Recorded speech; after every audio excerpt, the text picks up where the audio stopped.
listen, it's this is a fun time of the year.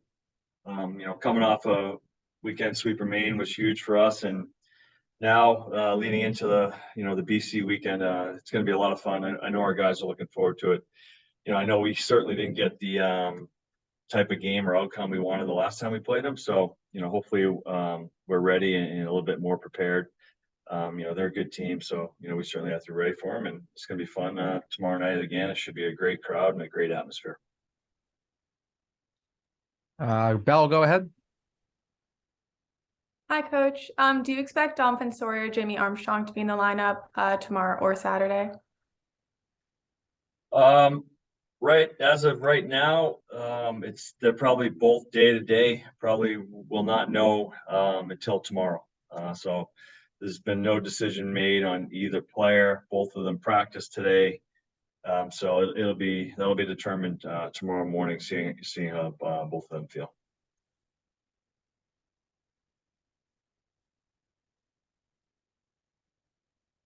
We'll go to Andrew and then Bell. Hey Jay, after the loss last month, you mentioned talking about playing with more structure, playing harder, about turning the puck over. So would it be fair to say that it's not about making adjustments? It's more just executing better this time around. Yeah, I think that's a lot of it is executing better. We left the middle of the ice way too wide open against them last time. They have some difference makers on their team, and we just gave them way too much time and space.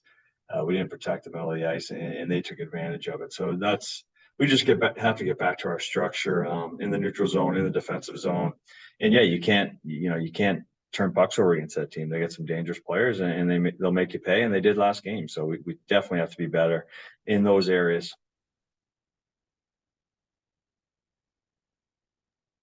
Bell, go ahead.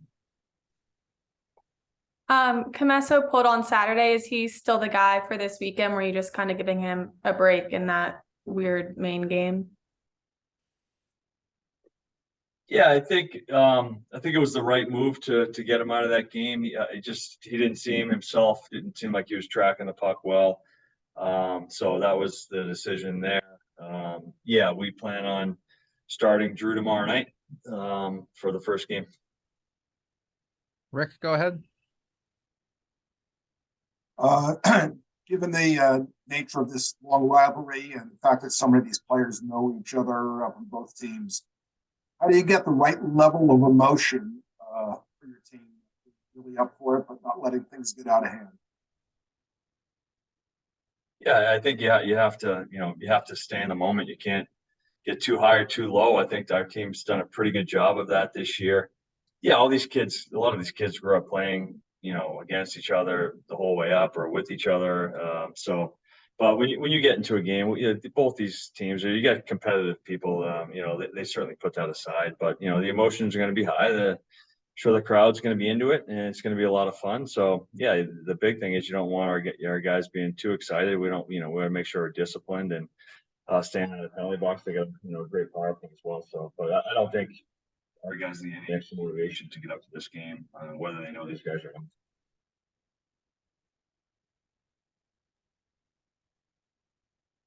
Any other questions? Rich, go ahead.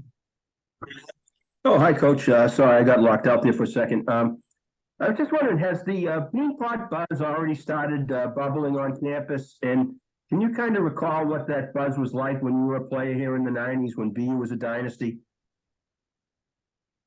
I just remember like how excited the guys were to play in it. Especially your first time. It's really exciting, especially I think the local guys that kind of know what it's all about, how exciting it is. I think guys that aren't from this area and maybe don't grow up watching it, it doesn't take very long to figure out how exciting it is and how great the atmosphere is and how fun the environment is playing in front of a full house at an NHL building and what it means to each school and each program. I think they figure it out pretty quickly. So, I know our guys will be excited for it. We actually haven't even talked about it at all at this point. We still got a few games before that happens. But hopefully we'll be ready for that as well. Bell, go ahead. Coach, you guys ranked fourth in the nation this week in first time in like 6 years, I think. Do you pay attention to that and the recognition that the play is getting, or is that just kind of outside noise for you guys? Yeah, well, we don't really talk about it. I think for us, we just feel like if we keep taking care of business, then we'll be in a good spot. So I haven't mentioned rankings once this whole year, so I don't pay too much attention to it. I'm sure, obviously, I'm aware of it, and I'm sure the players are aware of it. It's not something we talk about really at all. Michael, go ahead. Hey, Coach. Last week you mentioned that Phillips was week to week. How is his progression going? He's doing well. He still has not been on the ice. So, like I said, he's doubtful for. He's definitely not playing this weekend. Probably even doubtful for next weekend. Probably unlikely for the first Beanpot game. So he's still at this point week to week. I do expect him to be on the ice shortly, whether it's maybe even as soon as this weekend. So that's a great sign. So he's definitely healing up, and we're certainly looking forward to getting him back at some point here. Got time for one more, and we'll go to Andrew Mahoney. Some teams have really struggled coming out of the break. You guys have won 6 of 7 and 7 of 8 since that BC game. Just why do you think you guys have been so successful coming out of this break? What has the team's approach been? Yeah, I think we've kind of had a similar approach all year. I think for us, we really just it's about like the next game, about the next day. That's kind of how we approach it. We're trying to improve every day, every week. That's kind of the goal of our team, is try to get better throughout the course of the season. And like I think as a coaching staff, we're really, and even our players, like we're never completely satisfied. We still have areas of our game that we can get better at. But I think we have a determined group and a competitive group, and they want to do well. And I think that's a big reason why we're having success.